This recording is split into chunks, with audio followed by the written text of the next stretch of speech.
Bismillahirrahmanirrahim. Assalamualaikum warahmatullahi wabarakatuh.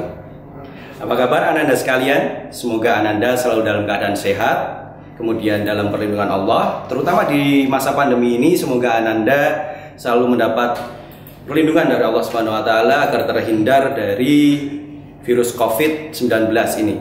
Tentunya dengan menjaga protokol 3M, memakai masker, menjaga jarak, dan juga mencuci tangan. Ya. Selanjutnya pada hari ini bersama saya Pak Rafiq, kita akan belajar mengenai kultum. Ya, kultum. Pada Ramadan kali ini tentunya Ananda sekalian pasti sering mendengarkan kultum, entah di masjid sekolah, di masjid rumah, atau dimanapun. Setiap mau takjil atau setelah subuh, pasti Ananda juga sering mendengarkan kultum. Nah, apa sih sebenarnya kultum itu? Kultum adalah penyampaian ajaran-ajaran agama yang disampaikan secara terbatas dalam konteks waktunya. Nah, inilah yang membedakan antara kultum, khutbah, dan ceramah. Bedanya apa? Kalau khutbah dan ceramah itu waktunya lebih panjang, 30, 60, sampai 90 menit. Akan tetapi kalau kultum terbatas, waktunya pendek. Kemudian kultum itu berasal dari kata atau kalimat kuliah 7 menit. Kata kuliah tidak kemudian harus digunakan kaitannya dengan pengajaran di perguruan tinggi, di universitas. Akan tetapi kuliah atau pembelajaran juga bisa digunakan di musola, surau, masjid, atau majelis ilmu yang lain, sehingga maknanya lebih luas. Kemudian untuk waktunya apakah tepat 7 menit? Tentu tidak. Kultum itu biasanya rentang waktunya adalah 4 sampai 12 menit. Akan tetapi jika di rata-rata memang waktunya adalah 7 menit. Selanjutnya, kultum itu bagian-bagiannya apa saja sih Pak?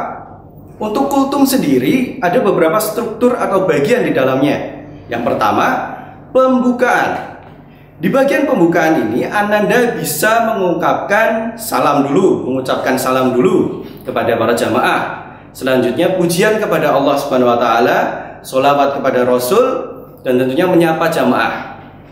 Selain itu, di bagian pembukaan Ananda juga bisa menyampaikan garis besar dari apa yang akan Ananda sampaikan. Ya, temanya tentang apa? Begitu. Itu di bagian pembukaan. Selanjutnya di bagian yang kedua adalah inti atau isi dari kultum itu sendiri. Di bagian inti atau isi kultum ini Ananda bisa menyampaikan dalil-dalil, ayat Al-Quran, hadis, ataupun kisah-kisah yang sesuai dengan tema yang Ananda angkat. Misalnya, sekarang sedang bulan Ramadan kan? Oke, misalnya tema yang diangkat adalah amalan-amalan di bulan Ramadan, atau kiat-kiat apa di bulan Ramadan yang bisa meningkatkan keimanan. Ananda bisa mengutip dalil Al-Baqarah ayat 183, ya kan? Yang sesuai, sehingga tema yang Ananda angkat akan sesuai dengan isinya. Itu di bagian yang kedua. Di bagian yang ketiga adalah penutup. Di bagian penutup ini Ananda bisa menyampaikan kesimpulan dari kultum yang ada di bagian isi tadi.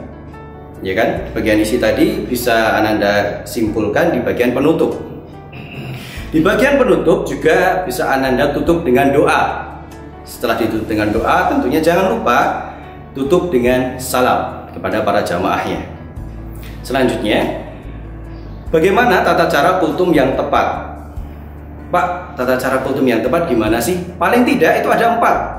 Ada 4 cara atau 4 tahapan yang bisa dilaksanakan atau dilakukan supaya kultumnya baik, bagus gitu. Yang pertama, tentukan judul dan temanya. Ya kan?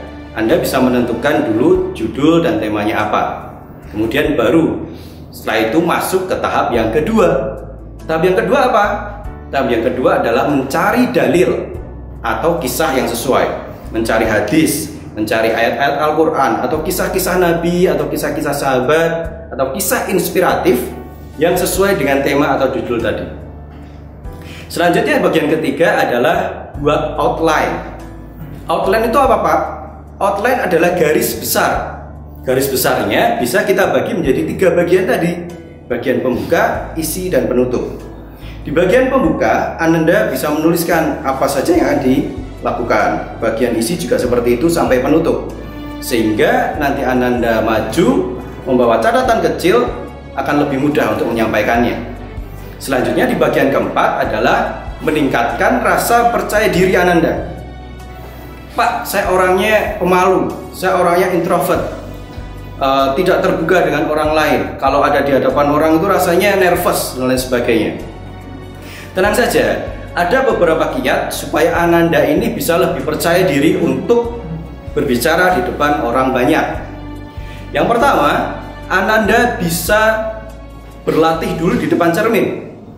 Kultum dulu di depan cermin, kemudian mengevaluasi diri sendiri, kekurangannya apa. Gerak wajah atau mimik wajah, kemudian gestur tubuhnya ada yang kurang seperti apa, bisa dievaluasi. Kemudian yang kedua, Ananda bisa mencoba kultum di depan keluarga Ananda. Tentu rasa malunya pasti akan lebih rendah lah ya kalau ada di depan keluarga. Istilahnya ke orang tua, bapak ibu, atau kakak atau adik. Ya, bisa dulu praktik di depan keluarga dulu. Kemudian meminta saran apa saja yang kurang, sehingga Ananda bisa melengkapi ke depannya. Setelah itu, Ananda juga bisa mencoba kultum di depan teman-teman dekat Ananda. Tentunya ini juga untuk meningkatkan rasa percaya diri Ananda. Oke, setelah itu baru Ananda pasti lebih percaya diri lagi dalam menyampaikan kultum. Itu tadi 4 kiatnya ya. Yang pertama, tentukan judul. Yang kedua, cari dalil atau kisah yang sesuai. Yang keempat, buat outline atau garis besar. Itu tadi adalah tata cara kultum yang tepat. Yang pertama, tentukan judul. Yang kedua, cari dalil atau kisah yang sesuai. Yang ketiga, buat outline atau garis besarnya. Kemudian yang keempat, meningkatkan rasa percaya diri. Oke, selanjutnya kita akan menyimak video contoh kultum Ramadan. Silakan nyaksikan. Assalamualaikum warahmatullahi wabarakatuh. Alhamdulillahilladzi khalaqal mauta wal hayata liyabluwakum ayyukum ahsanu amala wa huwal azizul ghafur. Asyhadu an la ilaha illallah wahdahu la syarikalah wa asyhadu anna Muhammadan abduhu wa rasuluh. Assalatu wassalamu ala rasulillah wa ala alihi wa ashabihi wa mawalah, amma ba'd. Qala Allahu ta'ala fil Qur'anil Karim, a'udzu billahi minasy syaithanir rajim. Bismillahirrahmanirrahim. Innal ladzina amanu wa 'amilus sholihati ulaika hum khairul bariyah. Shadaqallahul azim. Alhamdulillah, syukur senantiasa kita panjatkan kepada Allah atas berbagai nikmat yang Allah selalu berikan kepada kita. Semoga nikmat kesempatan hidup, semoga nikmat sehat, dan demikian juga nikmat kesempatan yang Allah berikan kepada kita menjadikan kita semakin bersyukur dan semakin dekat dengan Allah Subhanahu wa ta'ala. Sholawat serta salam semoga tetap tercurah kepada Rasulullah Muhammad Sallallahu Alaihi Wasallam, pada keluarga beliau, para sahabat beliau, dan insya Allah siapapun orang-orang yang selalu mencontoh perilaku beliau, insya Allah pula termasuk kita semuanya. Hidup di dunia tidaklah begitu lama.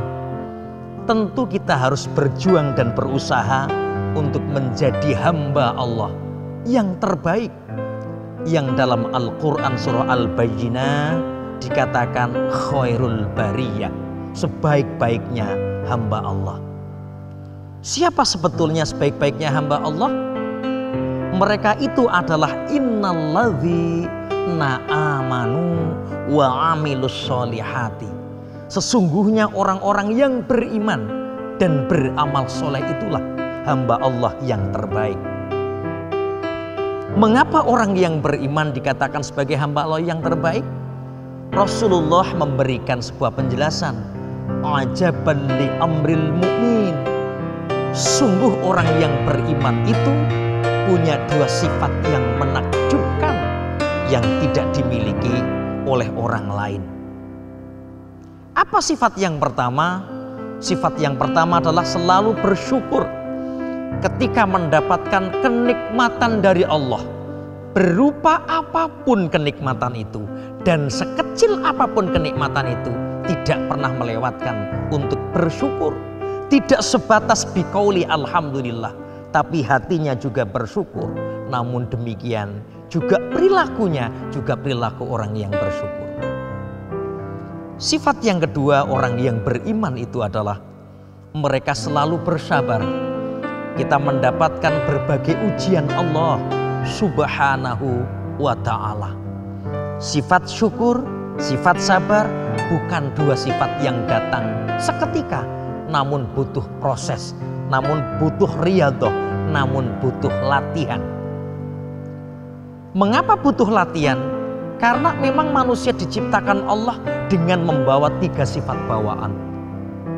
Sifat yang pertama, manusia memang kurang bersyukur. Sifat yang kedua, memang manusia kurang bersabar. Yang ketiga, memang manusia punya sifat tergesa-gesa. Dan bulan Ramadan ini bulan yang memang melatih kita untuk menjadi hamba Allah yang bersyukur, yang bersabar, dan juga tidak tergesa-gesa. Lebih khusus terkait dengan sabar. Karena apa? Karena Allah memang selalu bersama-sama dengan orang yang bersabar. Innallaha ma'as-sabirin. Sesungguhnya Allah selalu bersama dengan orang-orang yang sabar. Paling tidak, sabar itu terbagi menjadi tiga. Yang pertama, sabar ketika melaksanakan perintah-perintah Allah. Berpuasa tidak ringan, sholat tidak ringan, haji tidak ringan, manakala ternyata tidak dilandasi dengan sabar. Karena apa? Begitu banyaknya ujian-ujian yang Allah berikan kepada orang yang bersabar. Bersabar ketika kita menghadapi berbagai macam maksiat, meninggalkan berbagai macam larangan. Oh, bisa jadi perintah dilaksanakan, tapi berat untuk meninggalkan larangan, atau sebaliknya ternyata demikian. Dan yang ketiga, tentu bersabar ketika kita diberikan musibah oleh Allah subhanahu wa ta'ala. Tentu dengan berbagai macam musibah, sebagaimana yang tercantum dalam Al-Quran surah Al-Baqarah ayat 155. Bisa jadi ternyata musibah berupa rasa takut, kurang makan, naik turunnya penghasilan, gagal, berhasil, panen, itu semua ternyata ujian Allah. Dan kata Allah, wa basyiris sabirin, yang berhak mendapatkan kabar gembira hanyalah orang-orang yang bersabar. Siapa orang yang bersabar? Alladzina idza asabathum musibah qalu inna lillahi wa inna ilaihi raji'un. Mereka itulah orang yang selalu mengembalikan bahwa kita itu adalah milik Allah dan kita pun pasti akan kembali kepada Allah subhanahu wa ta'ala. Insya Allah dengan dua sifat syukur, sabar ditambah dengan tidak tergesa-gesa, kita menjadi hamba Allah yang khairul bariyah, hamba Allah yang terbaik di mata Allah subhanahu wa ta'ala. Demikian sekilas yang kami sampaikan. Terima kasih. Assalamualaikum warahmatullahi wabarakatuh. Demikian tadi adalah video contoh kultum Ramadan Di situ sudah jelas bagaimana Ustadz untuk menyampaikan bagian pembuka, bagian isi dan penutupnya. Oke, sehingga Ananda juga bisa mencermati tadi.